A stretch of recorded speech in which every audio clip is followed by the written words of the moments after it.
welcome, girls, to the podcast. This is going to be the first episode.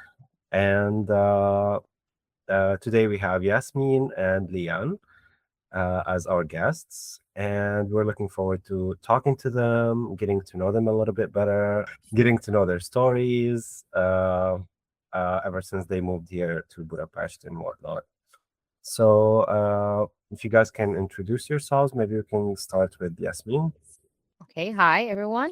So my name is Yasmin. I'm 24 years old. I'm from Jordan, and I came to Budapest to do my master's in media and communications in ELTE.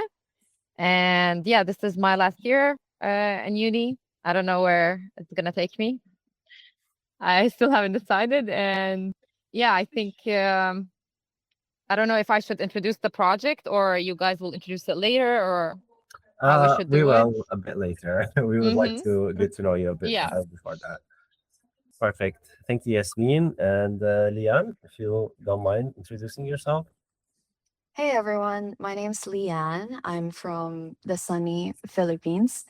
I'm 29 years old. I moved here to Budapest also because I wanted to pursue my master's degree. I've been out of school for quite a while, so for me it was sort of a refreshment on the different theories in media, etc. So happy to be here, happy to join you guys this afternoon and speak about our little project that we did together. Thank you, Lian. And just so that the listeners know, we are all students of communication and media science in master's degree. And we also have our co-hosts. We have Tusuni and Sezim. If you want to guys say hi. Hello. Hi. Perfect. All right. Maybe Yasmin, you can tell us a little bit about how is it like studying in Budapest, and were you studying somewhere else before, or did you come from Jordan to Budapest? Yeah, so I actually came from Turkey. Like I moved from Jordan to Turkey and I did my bachelor's there. And then I finished my studies there and immediately moved here to start my master's studies. I think if I want to compare it to where I studied, I would say it has like a more chill vibe than other places. I think like studying here is a bit more relaxed than I would expect.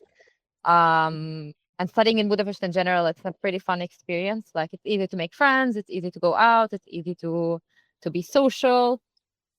So overall, I think the experience itself was something positive for me, and I wouldn't regret it or say otherwise.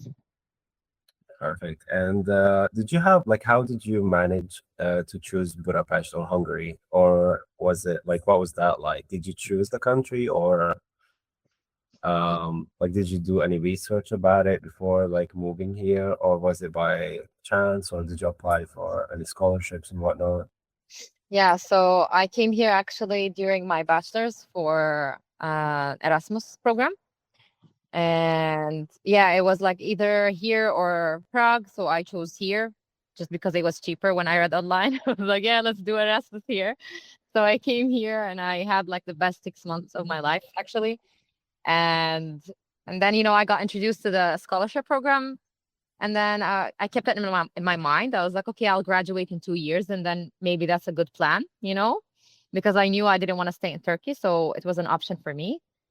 And since it's a familiar place at that point, it didn't feel like a very hard decision to make. Like I already knew the place, I already knew some people here. It's fine, let's go for it. And yeah, and then I applied for the scholarship. I got the scholarship, and I came. So you had like a little bit of background before you came, which helped, I'm guessing. Yeah. Maybe Leanne also wants to talk about her experience and why she's here in Budapest. Sure. I actually have not been to Budapest when I decided to move here. And I had little to no knowledge of what was going on in the country. For example, when I decided to pursue my master's here, all I knew was that I had a friend who was also doing his master's here. He was pursuing I think it was also a communications master's at Corvinus. And he connected me with other friends who were other Filipinos who were also studying here, and they all had really, great things to say about the city, about Budapest in general, and also Hungary. So I decided to try and apply for the scholarship as well. I didn't get it actually, unfortunately, but then when I got accepted into ELTE, I took it as a sign to just go for it. So I pursued it anyway. I went through and joined the master's program, applied for the scholarship in the second year, and finally got it. So at least my second year is free. Thank you. So that's my story. And when I arrived here, I had no expectations because I had no idea. Yasmin was lucky because she already experienced living here. For me, it was completely new. So it took me a while to really get to know the country and the city, but it has been such a pleasant journey. Getting to know everyone, like the Hungarian people, the culture, and now politics also is kind of exciting. So that's good. Yeah, I mean, how Okay, thank exciting you. it is to be here, like at the same time where such great changes are happening in the country. Like the history is being made, actually. No, definitely. I didn't expect that we would be here for this. So it's a pleasant experience. We had no idea when we were in our first year. We had no idea what was going to happen. It was kind of scary, actually, because we were graduating and we'd be like, oh, is this going to be extended? The current situation. And fortunately not. I don't know how everyone's politics align, but now it's all exciting. We're reading. I'm closely following the news and everything, so it's really good. Yeah, I mean, in that sense, I'm the same because I never thought I would be watching like Hungarian politics so closely, but every day there's going to be there are new changes, new laws. And since we are all like students here on visa, so we just never know what might happen next. So that's exciting. Actually, these elections were the best ones because I was here also on the last ones, and they were very, very boring. Like you couldn't even watch the news, you couldn't even walk around city because we already knew who was going to win in the last one. But this one was very exciting. It had a lot of adrenaline. It's like you were watching a horror movie and you were waiting for a jump scare to come out and Saying me, Tusuni, and Sezim are kind of like veterans now in Hungary. Been here for so long. 6 years is not Uh-huh. Yeah, It's we're all from the same university, from the same city. We've been here for 5 years, all of us. same city, same university, same Yeah. same town. same- No, me and Amer, we've been classmates since like 2021, actually. Wow. And Yeah. I was here since COVID. Wow. Yeah. 2020, yeah. Long time. Congrats, guys, for surviving. We made it. You all guys can make it. Okay. Then comes the everyone's favorite question. What cultural shocks have you guys experienced in Hungary? Or what were like things that you found like unusual? Not in a bad way, just in general. We can start maybe with Yasmin. I think culture-wise, like I don't know, I haven't seen something that extraordinary. I'm also like half Slavic, so I have like some Slavic roots and Slavic culture influence from my mom on her side. So it's not that far away from there, I would say. But of course, it's different. I'm not saying it's like similar. But I had like some cultural shocks that are related to where I've lived. Like, for example, I don't know, in such a big, beautiful city, you would see so much unfortunate stuff like homelessness and like poverty, and like there's like a huge difference between wealth and then not having wealth, basically. And I think the scenery of like normalized like homelessness was a bit shocking to me because I've never grew up seeing them that much, under my house or around my area. It was like very unusual for me. So yeah, I think that was something that kind of shocked me. The rest, I didn't really get shocked, I would say. Yeah, I would say maybe also, I don't know if it's for you guys as well, but for myself, like I grew up consuming so much Western media that even before I came here, it was not like as shocking as people ask this question. But yeah. Okay, what about you, Leanne? Is there anything that stands out for you during your stay here in Hungary? I think for me, it's a bit more superficial. So because I come from Asia, and specifically the Philippines, so for us, we're not used to walking because in Manila, in our city, there's no concept of sidewalks. So everyone drives or I don't know, ride the cab, ride the taxi, and we don't walk to anywhere because one, you have nowhere to walk on, and also it's not safe. So here, like meeting Hungarians, they just want to walk everywhere. Like with my boyfriend, for example, he would say, "Oh, we're going here. It's near." And I check Google Maps, and it's literally 15 to 20-minute walk, which is foreign to me. Now I'm kind of used to it after a year and a half, but when I first arrived here, it was so foreign. Um I guess it's good though. It's good for your health and everything. And also, I think another culture shock for me was that if the sun is out, as Filipinos, what we would do is because for us, there's this very traditional concept of beauty of having fair skin, fair white skin. So you want to protect your skin as much as possible. So when the sun is out, you have to wear, I don't know, a sun hat or an umbrella, even. Like we take out our umbrellas for the sun. And here, nobody uses an umbrella. Like if you use an umbrella out in the sun, you'll be like, I don't know, an alien. So I've had to, get used to that, being outdoors.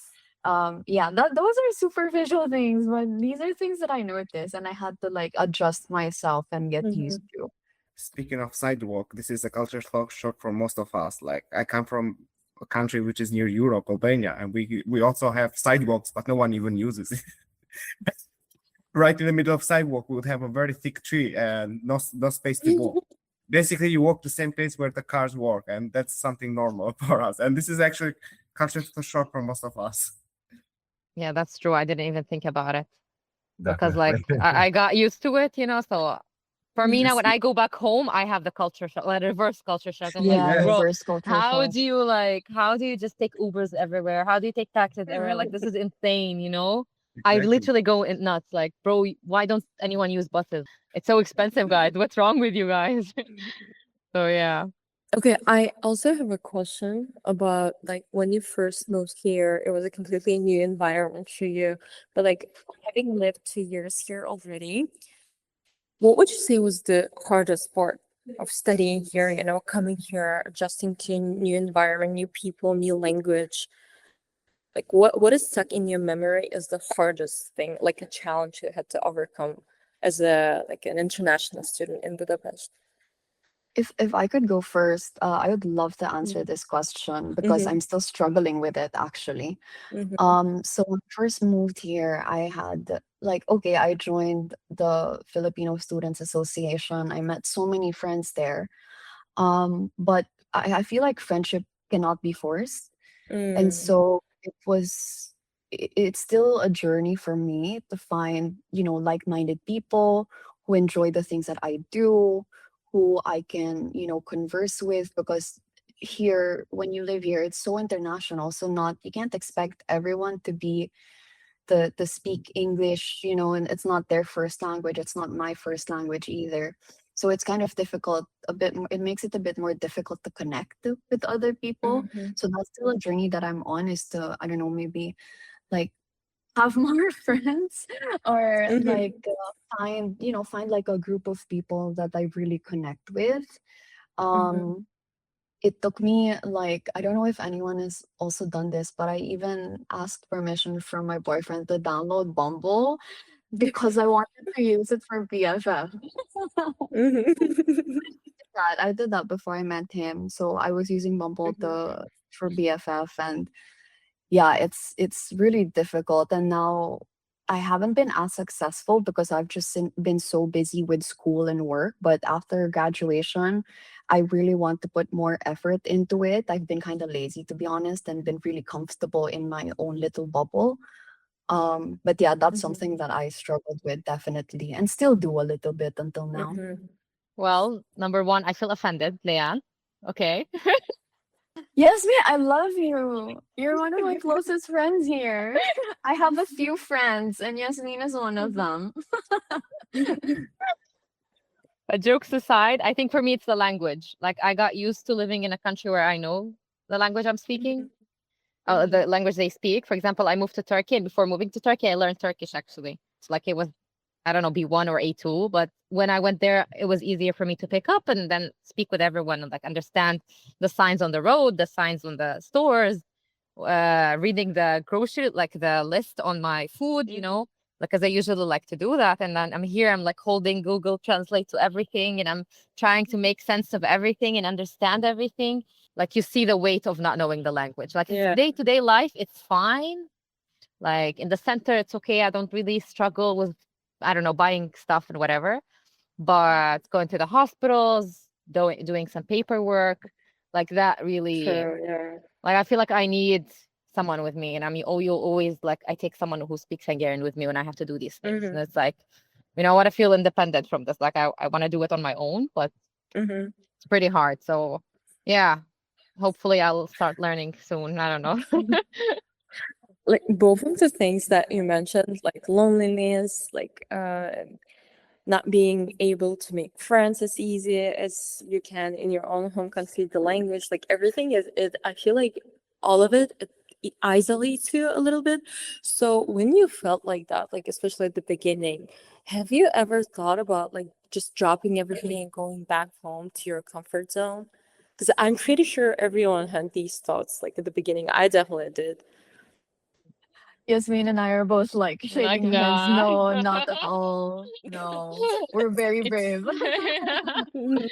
I think I'm having fun, you know. Like despite everything, I'm just like trying to see the positives and enjoy it, you know. Anyways. Yeah, I'm But the like, same. I'm like Mhm. you know, I don't know. My family always said that I was so brave of moving to a country I haven't been to. So I think it's just not in me to like even think about like giving up or I don't know, moving back. It's just yeah. Would you say like that during these 2 years you changed as a person? Like, I mean, you definitely did, but I think some of the changes happened because you moved countries, right? Like they wouldn't happen if you stay back home. So what would you say that changed in you? Like maybe, I don't know, what would you say about that? It's not my first time living abroad, so I didn't have that drastic change. I had it back in Turkey. But I think, I don't know, maybe it's just a personal journey, like it's not related to Budapest, but I think I've changed a lot as a person in general. Like I've grown out of phases that I had. I felt like I became more comfortable with myself, more confident that, yeah, I can do whatever. I can do anything and achieve anything. And it's nothing is a really big deal. Nothing is that deep. Yeah. And then I took that as like a, I don't know, way of life. Like I'm not gonna stress over stuff I cannot control, and I'm just gonna live it. If it doesn't work out, I'll move to something else, you know? Like I stopped, I don't know, bothering myself about stuff I cannot control. But I don't think it's, I mean, it's related to travel. It's a new place anyway. So yeah, maybe. What about you, Leanne? I'm kind of the same. So I lived before also in Sweden. So that was that was difficult. I was younger also back then. So yeah, that was a more difficult journey. But now it's kind of similar to Yasmin. And I just want to say I witnessed Yasmin's change. So that was really nice to see and witness. For me, I think in the past year, maybe kind of the same, like a little bit more letting go of things that I cannot control and being more calm. I guess before I was always restless. Like every 2 years, I would change jobs, or I needed something drastic to happen in my life because I was bored or something like that. Now I'm a bit more calm. I want to stay, stay here, like stay in place, like stay at my job, stay with my relationship, Mhm. so a bit more calmer. I think maybe it comes with age. I don't know, Yeah. but that's something that I noticed. Yeah, happening recently. Mm-hmm. It's like more like maturing, right, for both of you. Yeah, part of like the everlasting maturing cycle, I think. I think maturing never stops, you always Yeah, mature true. every year. Like it's something, yeah, we cannot stop. You became friends when I mean we all studied together, but I didn't know that you two were close. So over these 2 years, you developed like an actual friendship, right? You also did a project together. Yes, we did.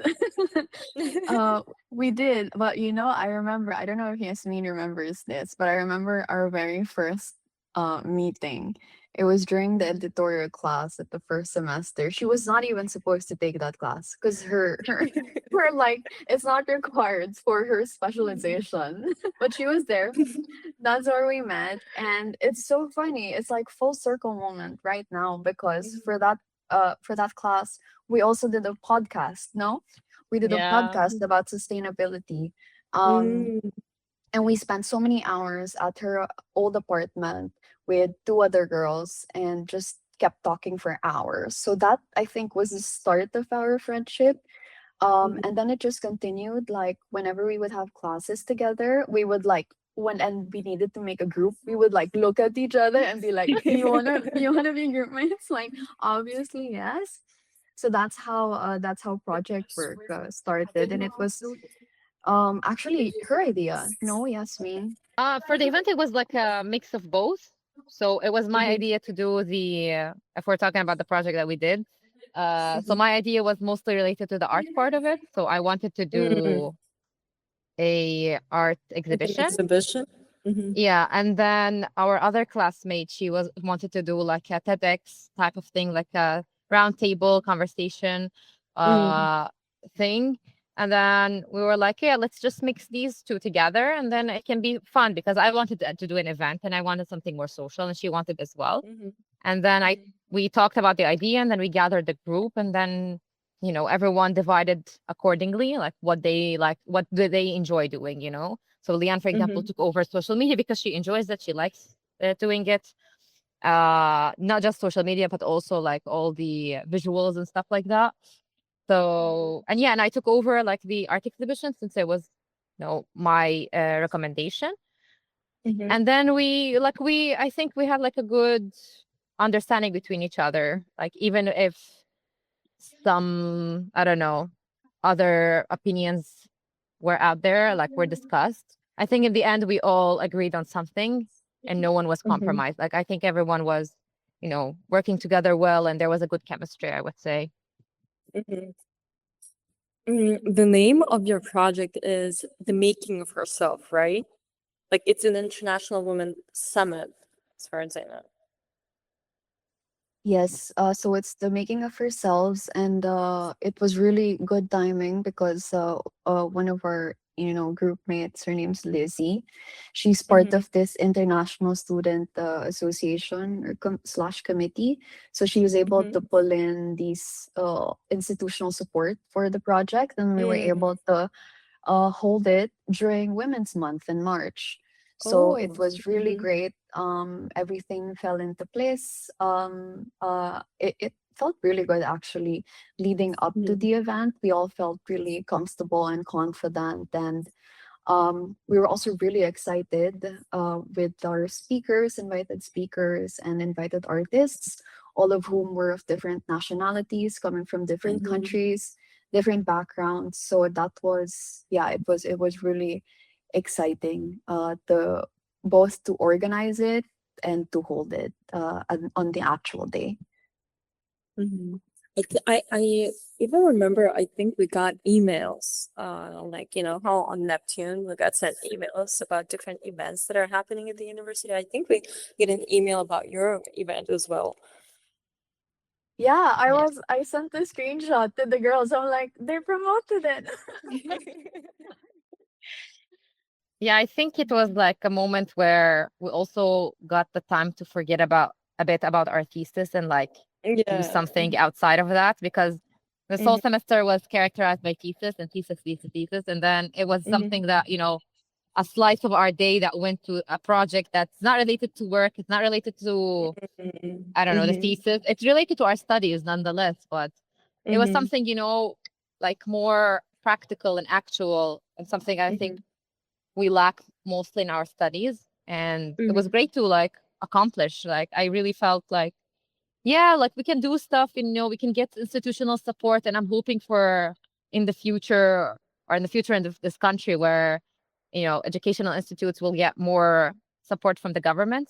And maybe Yeah. then this will also, you know, reflect in future students who will have the opportunity to like, you know, make something and create something, Mhm. because, you know, it's inevitable in the process of like actual like getting experience Mhm. and you know, self-fulfillment. I think as a student, like you are, I'm Mhm. actually Mhm. doing something, I'm not sitting there and, Yeah. you know, just Yeah. reading or writing, you know. Just to add to that, you know, like self-fulfillment, but also self-expression, because Mhm. we were six girls, if I'm correct. We were six girls, and we all felt really close to the topic, so we were all kind of Mhm. passionate about it. So Mhm. when we were, you know, building the concept for it, it wasn't anything that, yeah, like Yasmin mentioned earlier, something that was forced on us. We all wanted to do it Mhm. at the end Mhm. of the day.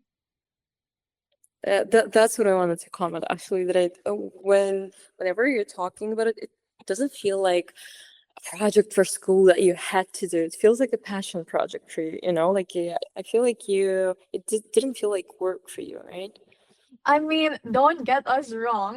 There were some, you know, some bumps here and there where we really had to like, okay, you know, like for me, for example, for social media, it was a weekend. I had to publish like a, I don't know, a speaker poster, Mhm. and I just couldn't do it. So I asked help from the others. I asked help from Yasmin, from my other group mates. So they had to like come and, you know, support me in my role that I was supposed to do. There Mhm. were times when it was a struggle. Mm. Um and also during the start, when we were gathering speakers, for example, everyone didn't confirm like right away. We had to gather, you know, our resources. We had to look Mm. everywhere. So it wasn't that easy, I would say. It was good and we felt close to the topic, but the event itself still took a lot of work. Yasmin did a lot. Mhm. Not gonna tell you. She's being very humble, but she did so much. Like with the art exhibit, she did so well. She gathered all of these like three different artists, and she spoke all of the languages that each of the artists spoke, which was crazy. Wow, It was that's crazy to me. insane. Like Yeah.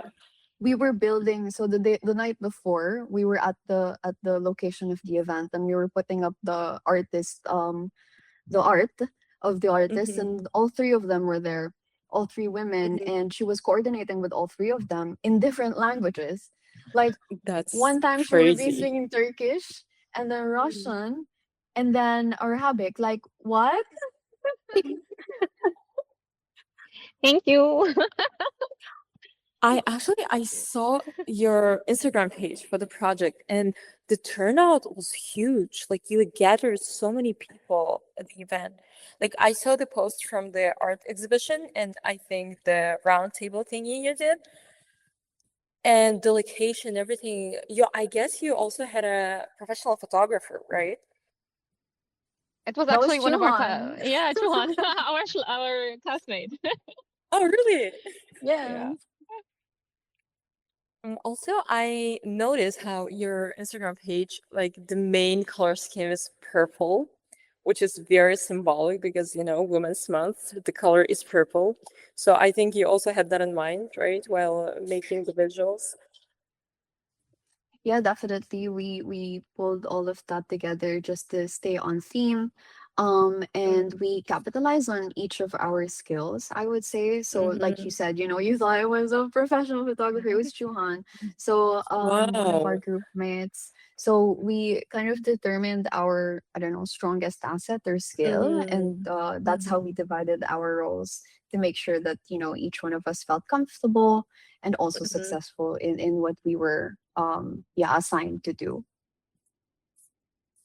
I feel like the concept, the idea that you had at the beginning before starting the project, it was executed perfectly. Like it was amazing because I saw the artists, the speakers, everyone that you invited, so many different people from so many different countries and cultures, and I don't know, just making it happen. I feel like it was a lot of work. Like you said, yeah, it was a lot of work, but I'm so impressed by that. Thank you. So I think that's also what made it like very like grand and unique, because it was like the participation was not only like from one country. It Yeah. was like so many different countries. Yeah, so that's very impressive, and that's very like unique what you guys did. Just Yeah, to sorry. give an insight on that as well, that's also something that we made sure to do, is to promote it in different circles. So we all individually promoted it within our circles, and obviously also on social media. And then with the help of, ELTE, the institutional support, that kind of brought in the Hungarians. And so it was really cool. And it took full the event. We had a lot of turnout, which we actually didn't expect. When we published the registration form, yes, we received responses, actually a lot of responses. But in events like that, you don't really expect the number of registrations to be reflected on the actual day of the event. But on the day of the event, like, people just started pouring in. And we're so grateful that a lot of people were there. We also had to, discuss about the timing, like, okay, so we do it in the morning or in the afternoon, but the afternoon felt more, I don't know, um apt for the event, because morning is usually like you're in class or something. So in the afternoon, there's more chances for people to come. Yeah, and it wasn't just girls, also there were all different genders who attended. So that was really cool to see. Yeah. Yeah, I think we also had that worry, like, especially before the event started. We are like, oh my God, is anyone actually gonna come? And we're like, all stressing and walking around the hall, and we made sure everything is perfect and everything is set and whatever. We're just like, and then when we started seeing people coming in, we're like, okay, I think we have to like chill down, relax, everything is gonna happen. And yeah, and people kept coming in like to see the exhibition, because like it stayed open until 6 p.m. So still students would like pass by and get in, like walk around, see the artwork and whatever, take pictures and go.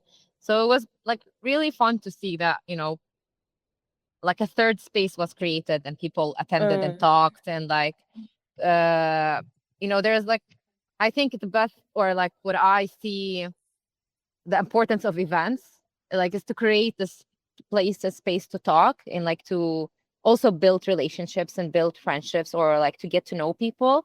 And it's a place where I think people like should, or like institutions should pour more support into, like universities and all of that. It's really something that should be supported to be able to like have a better turnout for the future. You told a lot about the organization part, right? Organizing this whole thing, putting everything together. So I have a question, like, what was the hardest part of organizing this whole thing, the project that like people don't see? What were the behind the scenes, I think at the very start, maybe it was the conceptualization, because we were six girls, like we mentioned earlier, and we all had like different ideas and concepts for what we wanted the event to be.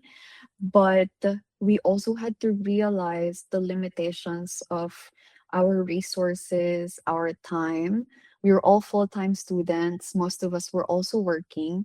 And so we had to, kind of uh customize it a little bit, trim it down a little bit into something that Mhm. was gonna be realistic to pull off. But then as soon as we kind of pinned it down, like, okay, this is what's gonna happen, this is how it's gonna look like, it was kind of um s- I don't want to say smooth sailing because it wasn't really smooth sailing. But it just kind of flowed from there. So the Mm. conceptualization, I think, is like usually the hardest part. And then, but after that, after you delegate the roles, the tasks, then everyone knows what they need to do. And it's just, delivering from then on. I love how you all had different strengths and you all use it like so perfectly. I feel like Chuhan was taking pictures. Yasmin basically she was like speaking to everyone. She was basically the translator, I feel like. And like everyone had a very significant part because I feel like that's what made the whole thing so special. You know, like there are so many women empowerment projects and events, right? But what would you say, like, what makes your project special, different than others? Maybe I wouldn't look at it as what it makes it more special. I think, like, for me, it's not about like the main concept is to start something and create something, and then the results flow. So I don't Mhm. look at it as in, oh, let's have the best event and have the best project and have the best, theme. No, but let's have something, and let's create Mhm. something that where people can talk and discuss and we can showcase new art and talent. So it's more about the exposure rather than like the immediate results. So Mhm. this could like start a chain of like other events and like other projects, so that could inspire people to like start something. So I think Mhm. that is, you know why it's special, because Mhm. the messaging behind it is special by default. What impact did that project leave, like personally in your lives, you would say? Like, what's something that you took away from the project that you feel like impacted your life in a way, like in any way? I think for me is that we all kind of yearn for the same thing, which is connection. That was my takeaway, and also the feedback that we got from the attendees of the event. So the event program was that we had the roundtable discussion at the start, and then we had the art exhibit where the speakers, the artists spoke for a little bit and introduced their artworks, and then after that it was just a free for all. But there were lots Mhm. of people who stayed and chatted and spoke with us, and I got to speak with one of the attendees. She actually went up to me, and she was like, this is such a really cool event.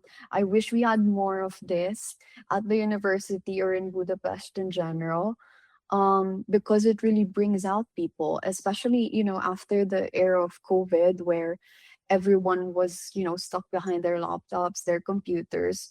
Now, like with these types of events, like physical events, it gets you out and talk about topics that are close to you or you're interested in, and with different people from different Mhm. backgrounds. And so that connection was really great to see. um yeah, with different interests and everything. So that for me, I think, was my takeaway. I think it was like just a good start for maybe a future project and a future series of events. So I, even for myself, like when I thought about it, I'm like, maybe I should just continue this whole woman exhibition thingy, like at least not at that scale, because it's so hard to manage an event like that. Like we need a team, and it has to be like 6 and plus people. Like it really needs power to hold this. So for me, I was like, okay, maybe I can take slice of it, which is the art project or art exhibition part, and I can make it into something annual. Maybe it can be bigger and stuff like that. So it gave me personally like sense of inspiration for future projects. But I think everyone would share maybe the same idea. Like it's good to have events like that, and it doesn't have to be like the specific, like not only about womanhood and gender issues, but it can even expand more, and it can be, bigger and bigger. But yeah, I think it's a good start, maybe. Also, you mentioned that you had a lot of different speakers from different cultures, from different countries, right? And you had a round table where you discussed different things, and also the attendees had a say in it. So, was there a story from one of the speakers or maybe attendees that really stuck with you, that really stayed with you? I mean, we had one, right? Like the first session was like a storytelling session. And like basically I don't remember the exact story, but the moral of the story was, if you believe enough in something, and if you like believe that the things that you're supposed to earn will get to you, then things will happen in your favor. So it's basically about synchronizations, like how your life synchronizes to your energy and to what you want and what you expect from life. And it can be to a certain extent, maybe, something not unrealistic for some. But I think in my personal journey of like letting go of like the things that I cannot control, it kind of affected me. I was like, yeah, clock it, let's do it. Like I can manage my life in my own way, and things will happen my way. So I think that story was something for me that, especially, it came in the time where I'm changing myself. So yeah, the So timing it's was good. resonated with you, right? Yeah. What about you, Leanne? I think it's the same. Like, it wasn't just one story from one speaker, but I remember, because I don't know if I just blacked out that I did the round table. I facilitated it, but I was kind of on autopilot. But I think what we all kind of agreed with was that being able to pivot. So when you have a plan for something, so most of the speakers were set on doing something, and then I don't know, an external factor kind of forced them to pivot and change their plans, and they all were flexible enough to be able to adapt to that. So that was very inspiring. They really were, expressing that from their work and their personalities. So that was super inspiring to hear, and that's something that resonated with me. So we covered the round table discussion, right? But you also had an art exhibit. So could you tell us more about that? About the artists, about the artworks, maybe the artwork that you liked specifically? Because as far as I understood, your event, your project had two different parts, right? First, it was a round table, the speakers talking, and then it was an art exhibit. So basically, we had three artists, if we want to get into like the details, and they were three from three different backgrounds. So we had one photographer, and she was from Turkey. And she explored mostly like themes of home and longing and belonging, because she's also an immigrant. So mostly it was, longing for home, and that feeling of like not belonging to somewhere, but having your parts scattered around different places. And that her series that she exhibited basically covered that. Like, she took these pictures during her stay in her hometown, and you can see in her work that it reflects that, she has deep love for her roots, or where she came from, and the place that made her herself. And then the feeling of like missing that place, basically. And then we had another artist. She's Oksana. She goes by the unknown artist, and her work, like, she has an ongoing basically series, which is reflected in symbolism, so orthodox symbolism and iconography. And the series that she brought was about three women, and basically these women were either, hurt by others, or were killed or raped or whatever. Like, they had like these hard stories, but they took it to their own selves. Like, they got their revenge, or they got their rights back. So women who fought, basically. And then the third artist, her name is Sara, and she was from Egypt. And she basically most of her work covers her inner world, like her own feelings, her own uh shifting gaze towards, how she sees life, or how she sees herself. So it was all different themes that we go through, I would say, and that, you know are characteristics of womanhood. So we have, suffering and getting over that suffering, exploring our world, explore our inner world, and our belonging, the place around us. And I think it just resonated with the theme of our exhibit, or of our event. So I saw them as fit, and as their series or their artwork being fit to what we're trying to talk about. And yeah, I was happy to bring them in and like talk about it and showcase it. Mhm. Magnificent. Yasmin, please let the listeners know what's the handle to your guys' event so they can check out the work that you guys did. Yes. So our page is called International Women's Summit, The Making of Ourselves. So they can find it on Instagram and Facebook, and they can check all the pictures and all the participants and all the artists. So yeah, they can have like a better understanding of what we had. Perfect. So I feel like we talked about so many like real raw parts of your experience. So not just the project, but your life here, the challenges, the growth, like everything behind the scenes, not only the project. So we want to end it on something a bit more, I don't know, maybe inspirational, hopeful.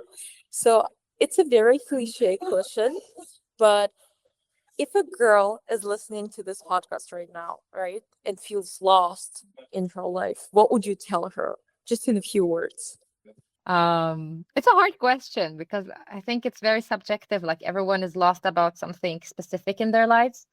And even though we have all universal problems that we all maybe suffer from or we all can relate to, everyone's experience is a bit different. But in general, if I was talking to myself, like my younger self, I would just say that, everything will go somewhere, even if it's not the way that you want it specifically. But life moves on and you will move on with it, and things will change and things will happen and differ, and you're not going to have a static life that you're fearing of. So you're not going to have the same problems. It's going to evolve, it's going to differ, it's going to maybe translate and transform to something else.